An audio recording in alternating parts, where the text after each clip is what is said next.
And that's it. So, goodbye from me. Now on BBC One, time for the news where you are. Have a very good evening. Welcome to Wales Today. I'm Lucy Owen. Tonight, NHS waiting list figures are out, and again, they show the huge impact of the pandemic. More than 600,000 people are waiting for non-urgent treatment, and A&E waiting times are the worst on record. There is extra money, but is it enough? Every one of those people, for me, is an individual who is often suffering in pain.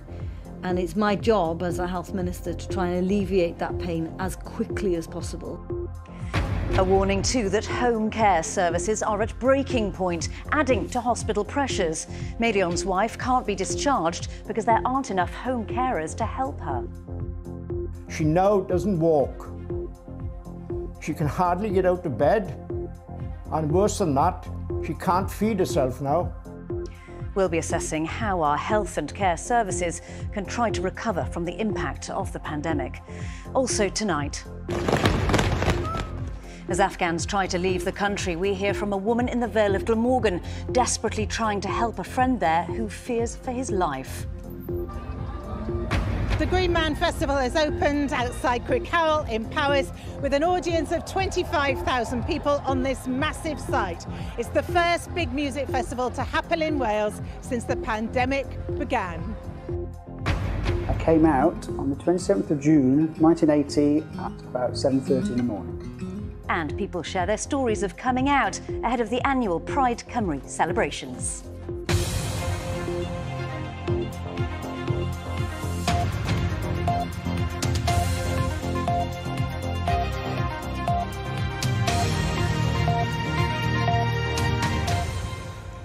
Good evening. The scale of the recovery facing the NHS has been laid bare, with waiting lists for non-urgent hospital treatment here hitting record levels again.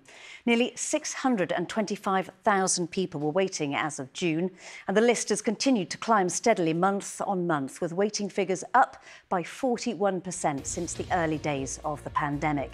A&E waiting time performance was the worst on record, with only 69.8% of patients spending fewer than 4 hours waiting to be seen. The Welsh Ambulance Service also had its busiest month since the pandemic began.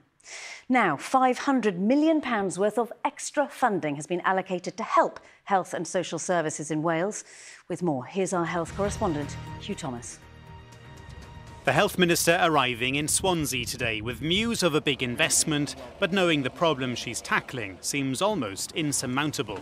Eluned Morgan's visit to Singleton Hospital coincided with £500 million of funding for the NHS in Wales. The bulk of that will go on things like the vaccine programme and PPE, but £140 million is destined to tackle waiting lists, which remain at record levels. I get incredibly concerned thinking about over 600,000 operations that now need to be carried out, and every one of those people for me is an individual who is often suffering in pain, and it's my job as a health minister to try and alleviate that pain as quickly as possible. This additional funding we hope will go towards speeding up that system, speeding up the process, but I do think it's important for me to make it absolutely clear that this is not something that we'll be able to resolve overnight.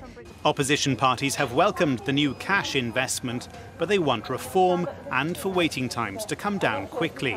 The pressures have been huge and waiting times across the UK are large, but regrettably these waiting times that were announced today are the worst of any part of the mainland United Kingdom. That's 1 in 5 people on a waiting list here in Wales.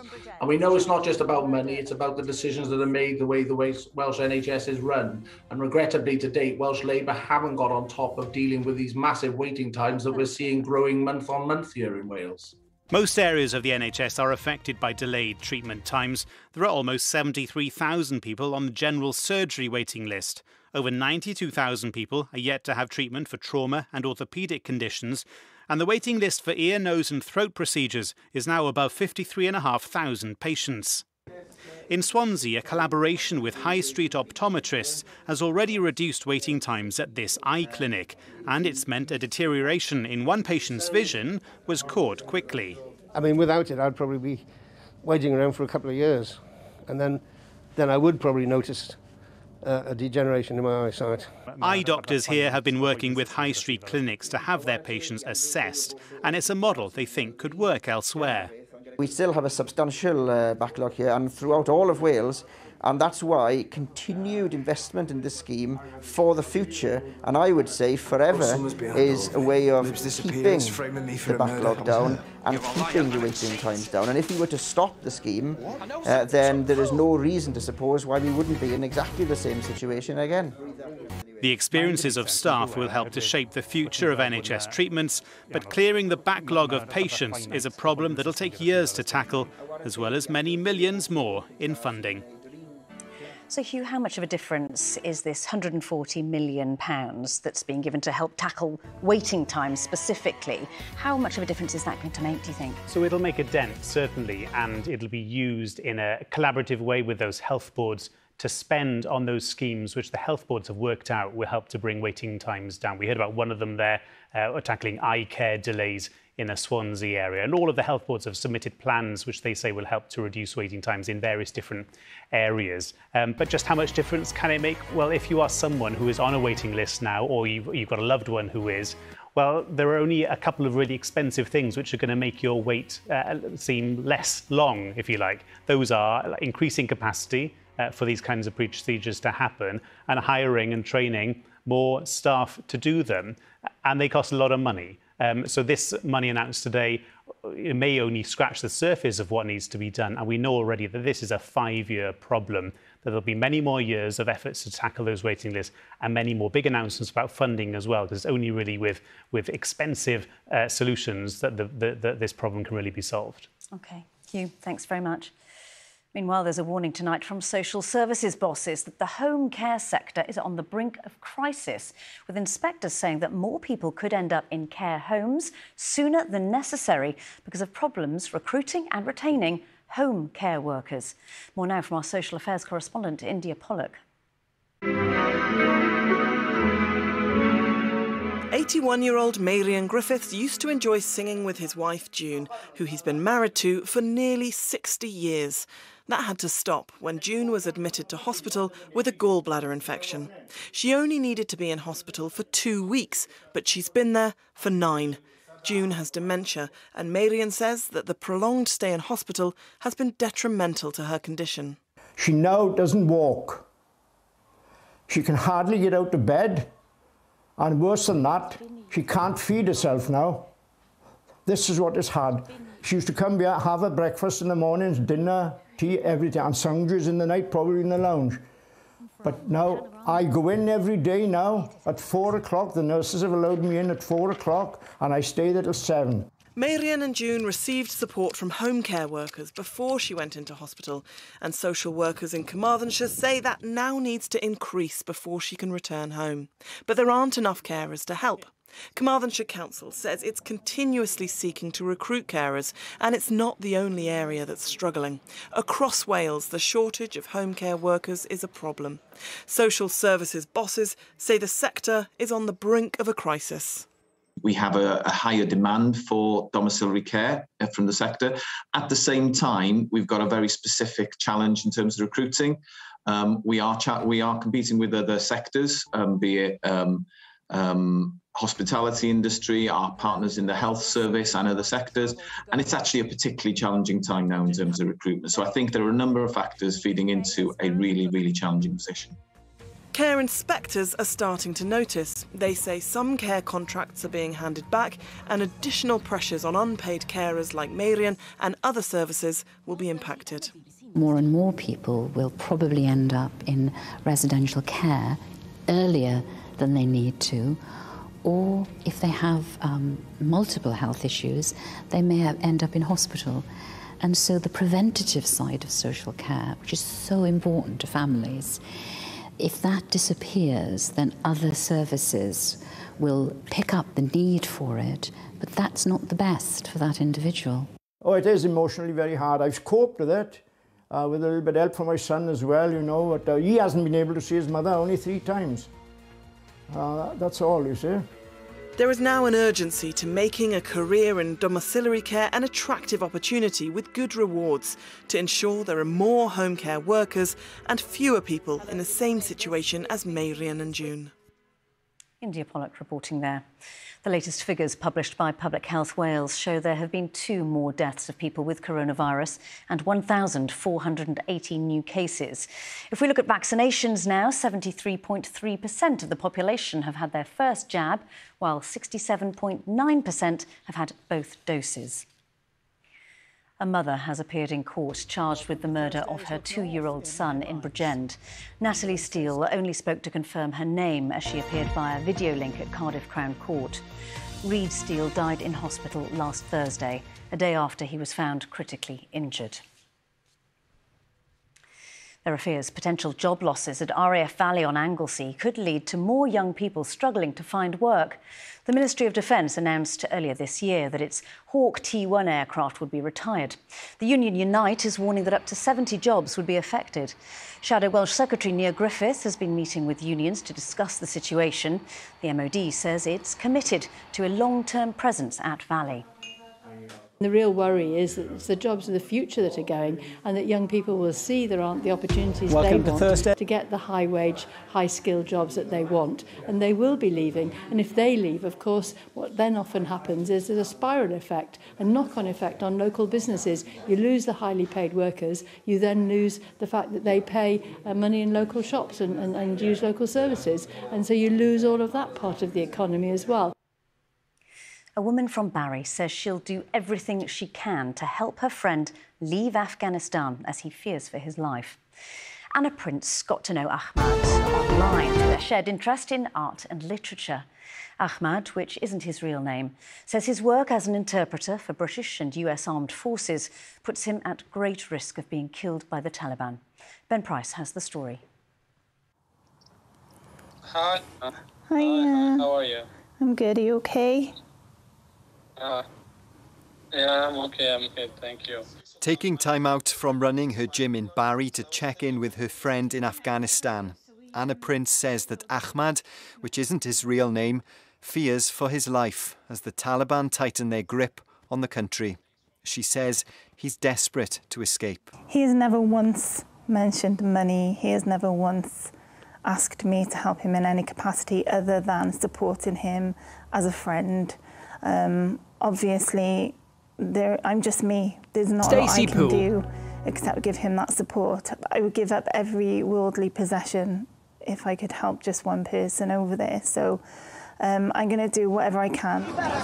So this is the situation currently in Kabul. Southeast.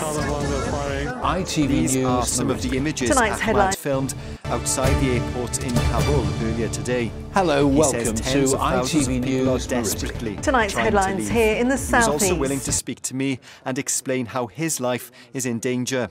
As someone who has taught English to women and girls in Afghanistan and worked as an interpreter for British and US troops, he says he's already received threats from the Taliban.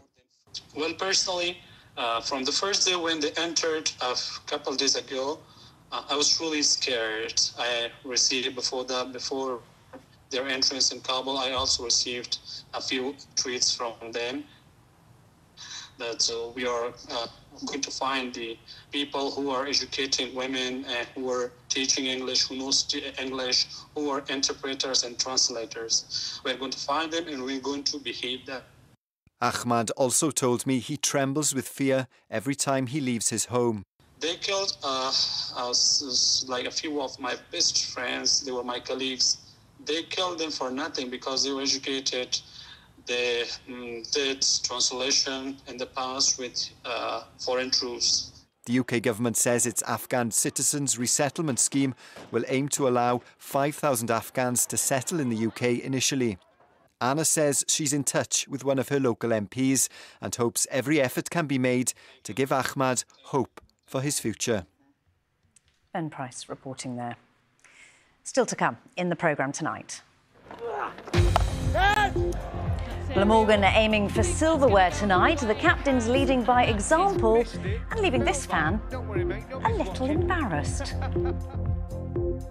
And there is some rain in the forecast, soggy on Saturday, but we haven't seen the last of summer with high pressure on the way. I'll tell you all about it later in the programme.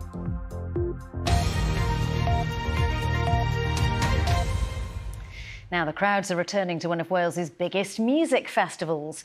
Green Man is taking place over the next few days near Casualty in the Brecon Beacons. And our economics correspondent Sarah Dickens is there for us tonight. Sarah. Yeah, Lucy, people were pouring through the gates here from 10 o'clock this morning, clutching proof of lateral flow tests that were negative or 2 vaccinations, went through the security, and the place is filled up, as you can see, during the day. But this is about much more than 4 days of fun, entertainment and music. It's also really important for the economy. This event, this festival, puts £15 million a year into the Welsh economy. Just a month ago, it was touch and go. The stakes were high. But today, the Green Man Festival has opened. The first big music festival in Wales since the pandemic began. Oh, I love your hat. Welcome to Green Man, love. Have a good weekend. For Sian and Jake Miguel from Llantwit Major, it's been a year of cancellations. Definitely, we've missed festivals really badly. Obviously, we're just trying to take precautions as much as we can, but it's just so nice seeing people out and having a good time and, yeah, just enjoying themselves again. So it's a really nice way to sort of get back into it again. The audience of 25,000 have flooded back. 3,000 others have been camping since Monday, encouraged to visit local sites and attractions. Working out the economic impact of the factory is relatively easy, but for an event it's much more complicated, and it's not just about the size of it. You could have a really large event, but where the food, the drink, the security is all sourced from outside, staff as well, and then that has very little impact on the community that it's in. But this festival has a policy of spending as much in Wales as possible. For instance, it runs the bars itself and brings in hundreds of local beer and cider makers. The fact that they come to local breweries in South Wales, across Wales, and buy the beer directly from us is a massive, massive boost. It helps us invest in the business, it helps us expand. And local charities are here too. This one makes £5,000 for the local comprehensive school. Yeah, we raise about normally £5,000 every year, so it goes towards music equipment, art equipment, science equipment, so yeah, definitely makes a difference to us. And obviously last year, with the loss of that, we couldn't make an influence and send some money to the school. And of course, artists and musicians are glad to be back. I think it's really important that this is a kind of like landmark that's stating the return of live music to South Wales and you know, the UK more broadly. I think it offers a lot of opportunities to up-and-coming bands, especially bands that are playing in places like Cardiff and Newport and the smaller areas like down South Barry and that sort of thing. That there is like a festival that they can come to and that they have an opportunity to play at. Festival goers have all been checked for their COVID health before they can arrive, with either proof of tests or vaccinations, and every aspect of the event is outside. After 18 months of battling against the pandemic, they have certainly arrived, determined to celebrate. And London.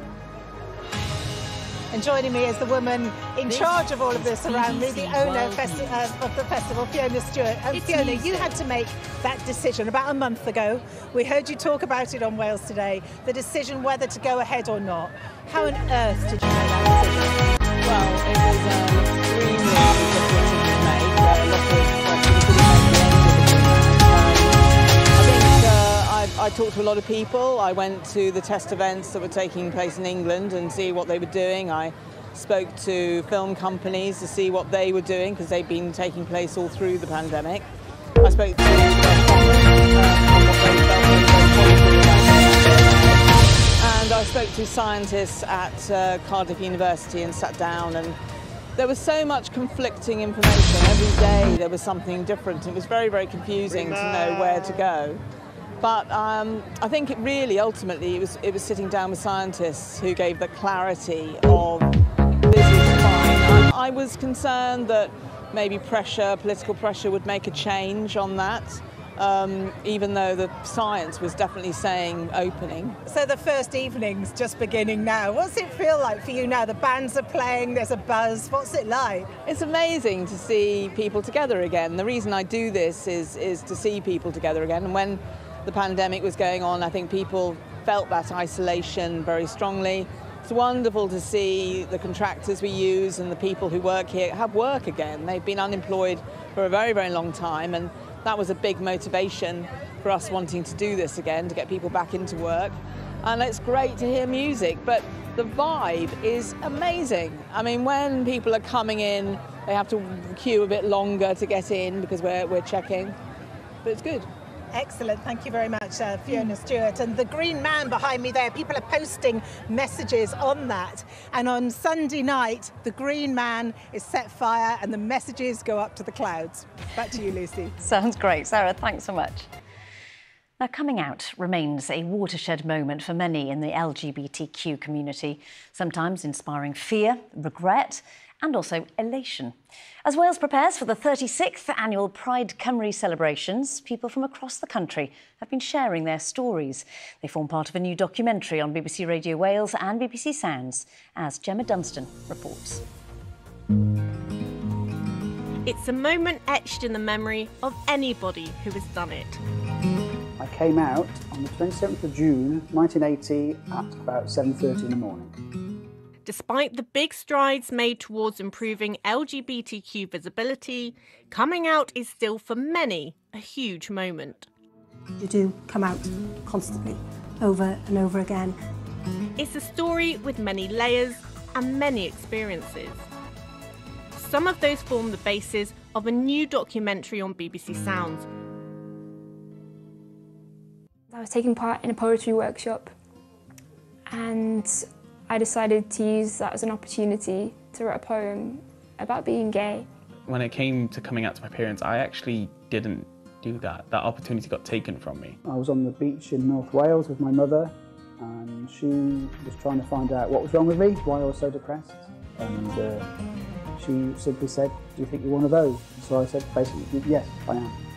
You know, I have been speaking to people from different generations over the last few years, really, and I found it absolutely fascinating learning about how different the experiences of coming out as LGBTQ+ has been over the generations. So be able to tell that story and talk about those differences and those similarities for people in Wales has just been fascinating. For the second year running, Wales's Pride events have been moved online due to COVID-19, meaning scenes like this from 2019 have been postponed once again. But as Wales looks to a hopeful return of celebrations next summer, those involved hope that stories celebrating the LGBTQ community are still able to be told.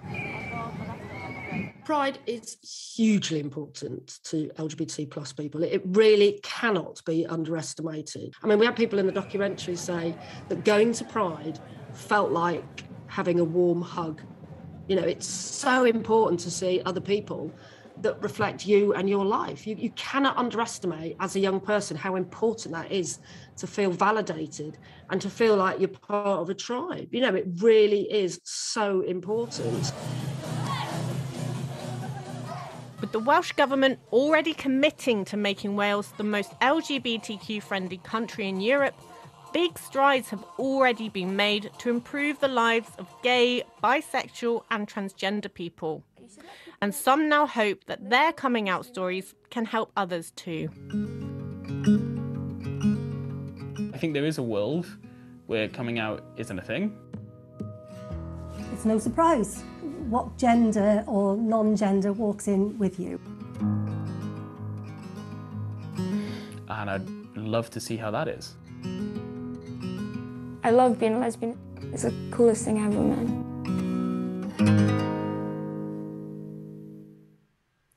And if you'd like to hear a little bit more on this, the documentary Coming Out, From Secrets to Social Media, is available to listen to on BBC Sounds. Well, cricket now, Anglo Morgan are aiming to make some history tonight by winning their first limited overs competition. In the final of the One Day Cup at Trent Bridge, the Welsh county batted first and have set Durham a target of 297 to win. Thomas Davitt has the latest. Having been starved of success, this is Glamorgan's best chance of winning silverware in years. The start encouraging, thanks to this from Hamish Rutherford. Great pick up. But he was soon gone. Durham with an early breakthrough. Well, that's aerial. That should be taken, and it is. Stephen Rangold followed thanks to this brilliance from Cameron Bancroft. Glamorgan 51 for 2. The Welsh county turned to its captain to calm nerves. Leading from the front, Kieran Carlson reached his 50 in style. I think that's going to go all the way. It has. This effort, though, not so elegant. Carlson was eventually dismissed for 82, then Durham's Matty Potts started causing problems. First, Nick Selman out for 36. Then on came Billy Root, first ball. A frustrating afternoon. Glamorgan 157 for 4. With key wickets lost, Glamorgan seemingly in trouble, but Joe Cook started to get his side back on track. And the final pairing of Lucas Carey and Michael Hogan delivered 33 runs, leaving the Welsh county with a competitive total. And the latest from Trent Bridge. Durham are 159 for 4 after 33 overs. Well, time now for the weather. And Derek, how's it looking? Lucy, if you're playing cricket this weekend, there is some rain on the way, but Sunday will be drier and we haven't seen the last of summer. The weather is set to improve next week with high pressure on the way. Bit of a mixed bag today. We've had some grey clouds and drizzle in Llanbista in Powys, but it did cheer up a bit this afternoon. This picture shows brighter skies in Kidwelly in Carmarthenshire with glimpses of sunshine. Most of the country dry this evening, a little sunshine in Crickhowell, 1 or 2 showers dotted around as well, and generally dry overnight, a few breaks in the cloud and a mild night again. The lowest temperature around 13 Celsius. Here's tomorrow's chart. We've got high pressure on the continent, a low over the Atlantic with an active front bringing rain to most of Ireland. Here in Wales, there will be plenty of cloud around tomorrow. A few bright or sunny intervals mixed in, but the cloud thick enough for a few spots of light rain and drizzle as well. On the whole, though, there will be a lot of dry weather to come tomorrow and warmer than today, the high around 22 Celsius, that's 72 Fahrenheit, with a light to moderate south to southwesterly breeze. Now, as we head into tomorrow night and Saturday, low pressure will push fronts slowly eastwards across the UK, bringing rain.